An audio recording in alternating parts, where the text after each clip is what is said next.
Students, आज हम लोग लाइव हैं और दोपहर को मैं इस टाइम पे 2 से 3 के बीच में लाइव आने की कोशिश करता हूं और मैं चाहता हूं कि आज की क्लास में मेरी टेक्निकल टीम भी मेरे साथ है और मैं इस क्लास में इंग्लिश पढ़ाने की कोशिश करता हूं। मेरा नाम अमित चौधरी, आप मुझे स्मार्ट क्लास में देख रहे हैं।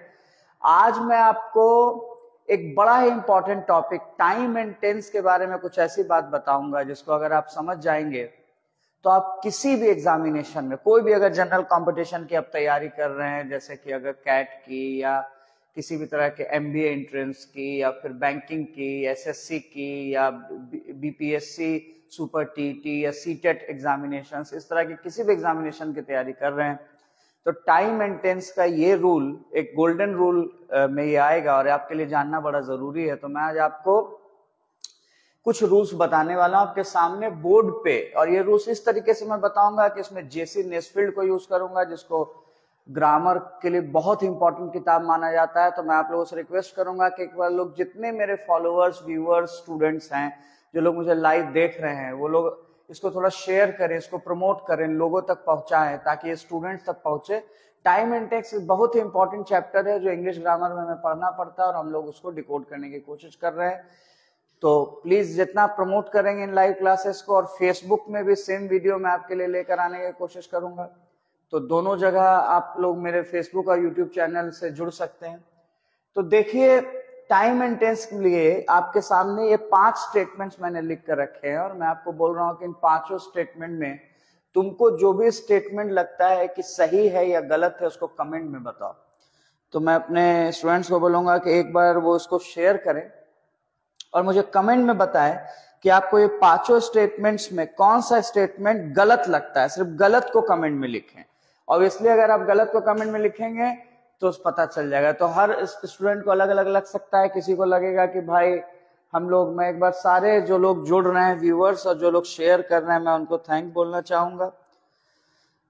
राइट, मेरे पेज पे जो लोग जुड़ रहे हैं, और मैं बोलूंगा कि थोड़ा सा इसको बाकी लोगों तक भी पहुंचाए। ऑलरेडी लोग लाइक करना भी शुरू कर रहे हैं, कमेंट करें।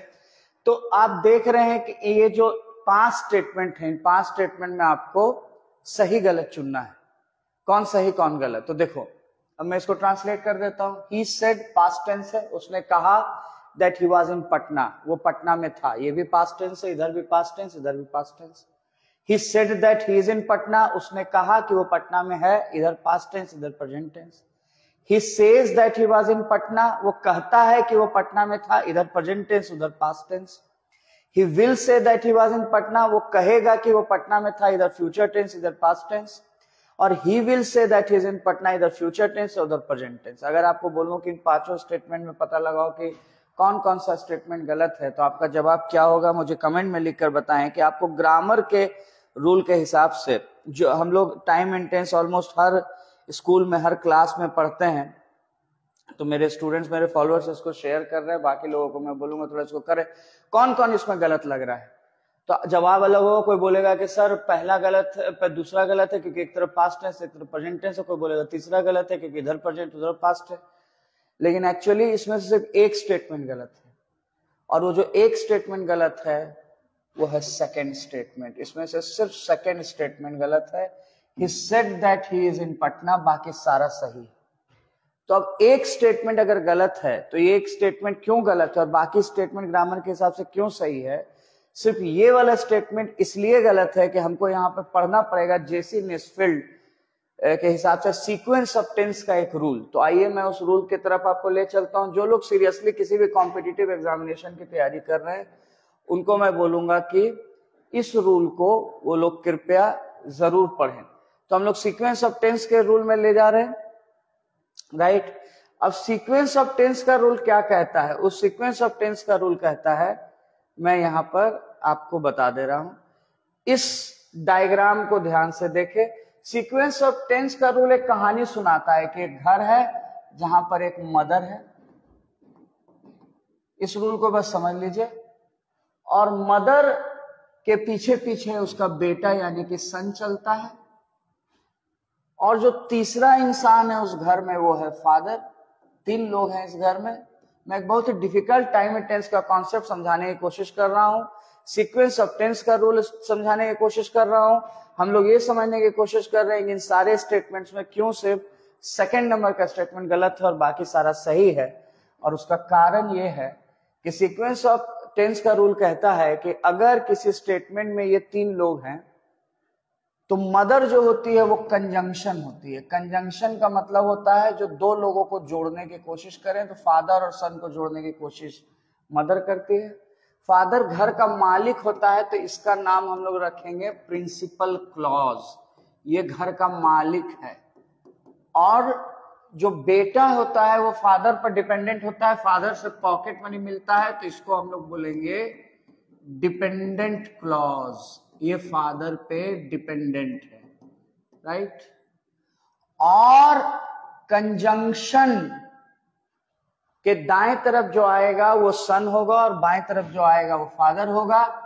अब यहां पर हम लोग रूल ऐसे पढ़ेंगे कि अगर पिताजी पुराने विचार के हैं तो बेटा भी पुराने विचार का निकलेगा। मतलब पिताजी अगर पास्ट टेंस में है, यानी प्रिंसिपल क्लॉज अगर पास्ट टेंस में है,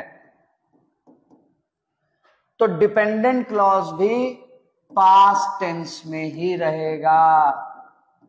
लेकिन पिताजी अगर पुराने विचार के नहीं है, आज के विचार के हैं, यानी अगर वो प्रेजेंट टेंस में है या वो भविष्य की दुनिया को देखे हुए हैं, यानी कि वो अगर फ्यूचर टेंस में है, अगर वो आज के विचार के हैं, फेसबुक ट्विटर यूज करते हैं, फ्यूचर की दुनिया को देखे हुए हैं, रील्स बनाते हैं, तो वो अपने बेटे को पूरी आजादी देंगे। और बेटा चाहे तो किसी भी टेंस में रह सकता है, वो पास्ट टेंस में भी रह सकता है, वो प्रेजेंट टेंस में भी रह सकता है, और वो चाहे तो फ्यूचर टेंस में भी रह सकता है। बस यही है रूल सीक्वेंस ऑफ टेंस का। जेसी नेस्फील्ड के हिसाब से सीक्वेंस ऑफ टेंस का अगर एक ये रूल आप सीख गए तो आप समझ जाइए कि अब आप टाइम एंड टेंस का 80% क्वेश्चन बना सकते हैं। बहुत ही डिफिकल्ट रूल आपके सामने लेकर आया हूँ इस लाइव क्लास में, और ये लाइव क्लास में वो सारे इंपॉर्टेंट रूल आपके सामने लेकर आ जाऊंगा जो आपको कॉम्पिटिटिव एग्जामिनेशन में, तो इसको प्लीज स्टूडेंट्स और बाकी लोगों तक शेयर करें, इसको पहुंचाएं लोगों तक, राइट। कुछ लोग शेयर कर रहे हैं लेकिन व्यूअर्स को थोड़ा और बढ़ाएं, राइट। तो मैं इस क्लास को अपने फेसबुक और बाकी जगह भी पोस्ट कर रहा हूं, अपने यूट्यूब और इंस्टा, आप भी थोड़ा सा सेम काम करें। तो ये रूल देख लीजिए, ये रूल सीक्वेंस ऑफ टेंस का रूल है, और जो लोग सीरियसली तैयारी कर रहे हैं उनको ये रूल समझना होगा, क्योंकि इसी बेसिस पे आप लोग एग्जामिनेशन में क्वेश्चन बना पाएंगे।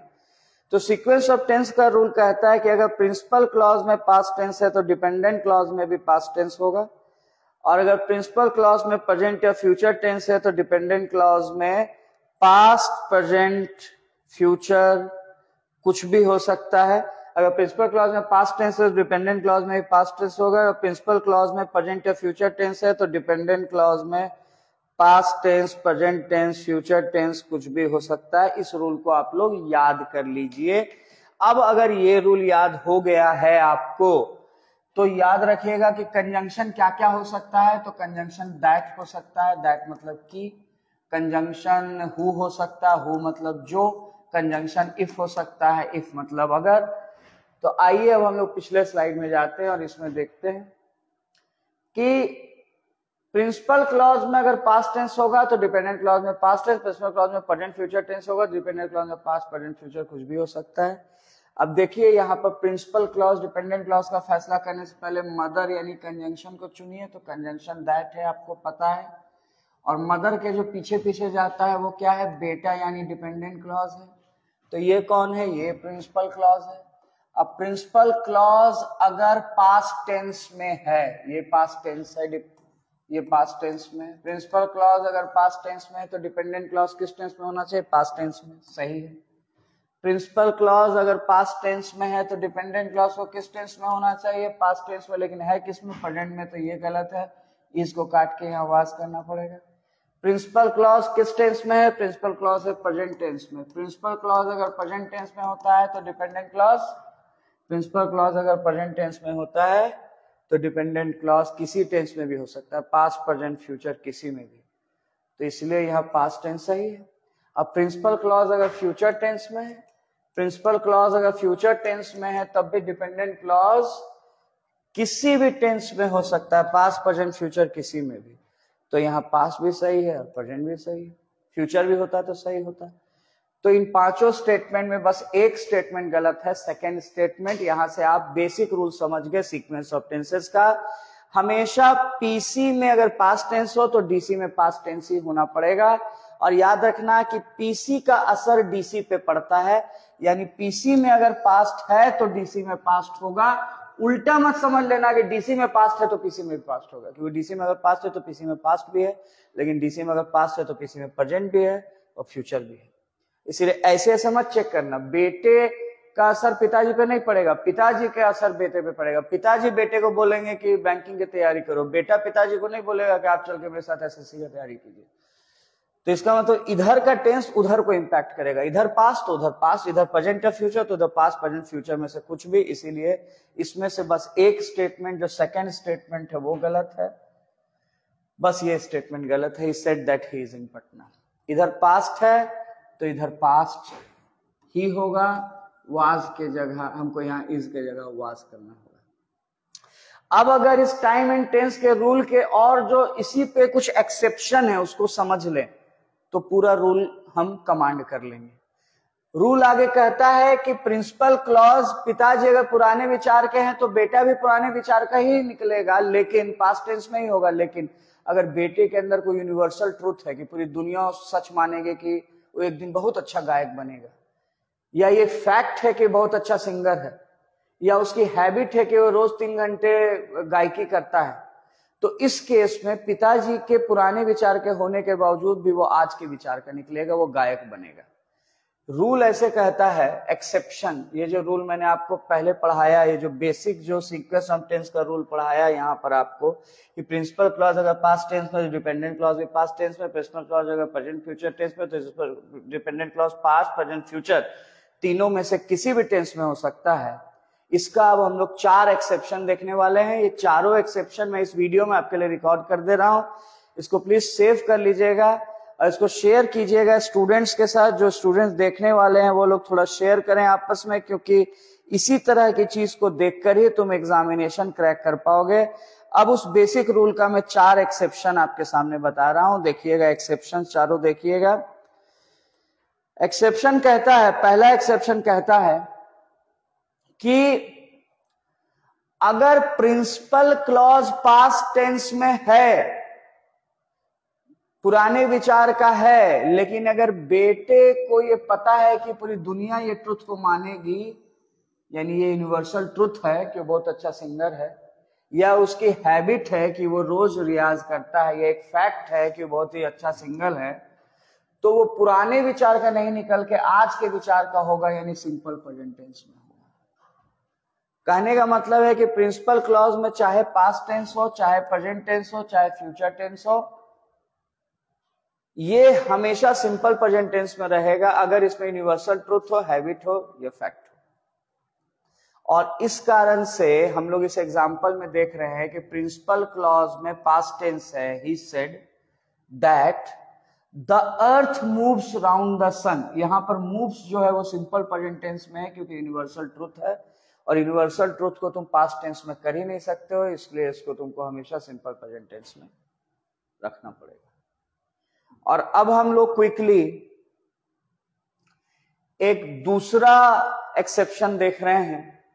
ये एक्सेप्शन एक कंजंक्शन ऑफ पर्पस कहलाता है। कहने का मतलब कि अगर पिताजी बार बार जाकर बेटे को ये बोले कि मेरा तुमको पढ़ाने का पर्पस ये हुआ कि तुम जल्दी से नौकरी करो और पैसे लाओ, तो बेटा जो है उनकी बात को टाल देगा, संभावनाओं में जवाब देगा, मतलब माइट या मे में जवाब देगा। कहने का मतलब है कि अगर हम लोग कंजंक्शन ऑफ पर्पस किसी वाक्य में यूज करें, और 2 ही कंजंक्शन ऑफ पर्पस होता है, सो दैट या इन ऑर्डर दैट, और दोनों का मतलब होता है ताकि। तो अगर हम सो दैट या इन ऑर्डर दैट को यूज करें, इन 2 कंजंक्शन को यूज करें, इनका मतलब होता है ताकि या इस उद्देश्य से, तो प्रिंसिपल क्लॉज में अगर पास्ट टेंस होगा तो डिपेंडेंट क्लॉज में हमेशा माइट आएगा और कुछ नहीं आ सकता है, टाल देगा, मतलब माइट में जवाब देगा। और इधर अगर प्रेजेंट या फ्यूचर टेंस हो तो डिपेंडेंट क्लॉज में सिर्फ और सिर्फ मे आएगा, इधर माइट या मे, इसके अलावा कुछ नहीं आएगा। अगर इधर पास्ट टेंस तो उधर माइट, और इधर प्रेजेंट या फ्यूचर टेंस तो उधर मे, जबकि कंजंक्शन ऑफ पर्पस यानी सो दैट या इन ऑर्डर दैट का यूज हो रहा हो।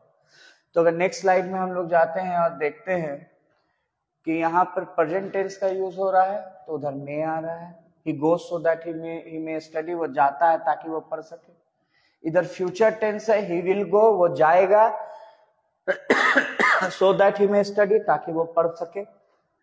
और इधर अगर पास्ट टेंस का हम यूज कर रहे हैं तो उधर माइट आएगा, चाहे सो दैट या इन ऑर्डर दैट को यूज करो कंजंक्शन के रूप में। He went in order that he might study, वो गया ताकि वो पढ़ सके। तो आप देख रहे हैं कि अगर सो दैट या इन ऑर्डर दैट कंजंक्शन के रूप में आता है तो दाएं तरफ बस मे या माइट का यूज होता है। अब तीसरा एक्सेप्शन हम लोग देखते हैं। तीसरा एक्सेप्शन कहलाता है, ये तो सीक्वेंस ऑफ टेंस की बात हम लोग ने जो बेसिक रूल है, तीसरा एक्सेप्शन हम लोग देख रहे हैं कंजंक्शन ऑफ कंपैरिजन। अगर बेटे की भी नौकरी लग जाए और बेटा पिताजी से बार बार कंपैरिजन करने लगे तो कंपैरिजन के लिए जो कंजंक्शन आता है वो आता है एज वेल एज और देन। एज वेल एज मतलब होता है साथ ही साथ, और देन मतलब होता है इसके मुकाबले। अगर बेटा भी पिताजी से कंपैरिजन शुरू कर दे, बेटे की भी नौकरी लग जाए, पिताजी अगर बोले कि मैंने तुम्हें बाइक खरीदवाया तो बेटा भी बोले मैंने आपकी बाईपास सर्जरी करवाई, जब कंपैरिजन शुरू हो जाए तो कोई भी रूल नहीं बचता है, यानी टाइम एंड टेंस का कोई रूल होल्ड नहीं करेगा। कहने का मतलब कि अगर तुम एज वेल एज या देन को यूज करोगे कंजंक्शन के रूप में तो इधर चाहे पास्ट टेंस हो, चाहे इधर प्रेजेंट टेंस हो, चाहे इधर फ्यूचर टेंस हो, तुम इधर कोई भी टेंस यूज कर सकते हो, any tense, past present future कोई भी। यानी जैसे कंपैरिजन शुरू हुआ, बाप बेटे के बीच कोई डिसिप्लिन नहीं बचा, कोई रूल नहीं बचा, इसमें टाइम एंड टेंस का कोई रूल लगाने की जरूरत नहीं अगर कंजंक्शन के रूप में एज वेल एज या देन आ जाए। अगर एज वेल एज या देन का रूप कंजंक्शन के रूप में यूज किया जा रहा है तो तुम दाएं तरफ कोई भी टेंस लगा सकते हो। अगर मैंने कहीं पर लिख दिया कि ही हेल्प्ड मी तो ये पास्ट टेंस है, ये पीसी है, ये पास्ट टेंस है, लेकिन मैंने लगा दिया बीच में सो दैट कंजंक्शन ऑफ बीच में मैंने लगा दिया जो कंजंक्शन ऑफ कंपैरिजन हम लोग पढ़े एज वेल एज या देन, तो मैंने बीच में लगा दिया he helped me as well as. अब यहां पर अगर हम प्रेजेंट टेंस का यूज करेंगे ही हेल्प्स यू तब भी सही है, यहां पास्ट टेंस का यूज करेंगे ही हेल्प्ड यू तब भी सही है, यहां फ्यूचर टेंस का यूज करेंगे ही विल हेल्प यू तब भी सही है। तीनों में जो टेंस यूज करोगे तीनों को सही माना जाएगा। अगर एज वेल एज कंजंक्शन के रूप में आ गया तो दाएं तरफ तुम कोई भी टेंस यूज कर सकते हो, बाएं तरफ कोई भी टेंस यूज कर सकते हो, टेंस का कोई रूल यहां पे मायने नहीं रखता। और लास्ट एक्सेप्शन है लेस्ट का, यानी कि नहीं तो, मतलब अन्यथा। अगर वाक्य में लेस्ट कंजंक्शन के रूप में आ गया तो बस एक ही, इसको हम लोग ऐसे समझाते कहानी में, अगर पिताजी कोई चेतावनी देते हैं तो वो अन्यथा बोल के बोलते हैं कि पढ़ाई करो अन्यथा फेल कर जाओगे, खाना खाओ नहीं तो कमजोर हो जाओगे, तो बेटे को बात सुननी चाहिए। चाहिए मतलब शुड। कहने का मतलब है कि अगर प्रिंसिपल क्लॉज में चाहे पास्ट टेंस का यूज हो, चाहे प्रेजेंट टेंस का यूज हो, चाहे फ्यूचर टेंस का यूज हो, किसी भी टेंस का यूज हो, अगर वाक्य में लेस्ट कंजंक्शन के रूप में आ रहा है, इसका मतलब होता है नहीं तो, अन्यथा। तो दाएं तरफ यानी डिपेंडेंट क्लॉज में हमेशा एक ही हेल्पिंग वर्ब आ सकता है और वो है शुड। चाहे इधर पास्ट टेंस हो, चाहे प्रेजेंट टेंस हो, चाहे फ्यूचर टेंस हो, अगर लेस्ट का यूज हो रहा है तो इधर बस शुड आएगा। He went lest he should miss the train, वो गया नहीं तो ट्रेन मिस हो सकती थी। He goes lest he should miss the train, वो जाता है नहीं तो ट्रेन मिस हो सकती है। He will go lest he should miss the train, वो जाएगा नहीं तो ट्रेन मिस हो सकती है। कुछ भी लगाओ, चाहे प्रेजेंट लगाओ, चाहे फ्यूचर लगाओ, चाहे पास लगाओ, अगर लेस्ट लगा हुआ है तो हमेशा शुड का ही यूज होगा। तो दोस्तों ये कुछ ऐसे एक्सेप्शन है और टाइम एंड टेंस का एक रूल है जो कि आप सब लोगों को ज्यादा लोगों तक शेयर कराएं, उन तक पहुंचाएं। तो हम लोग आज के लाइव क्लास में बस यही देख रहे हैं और मिलते हैं नेक्स्ट क्लास में। Thank you.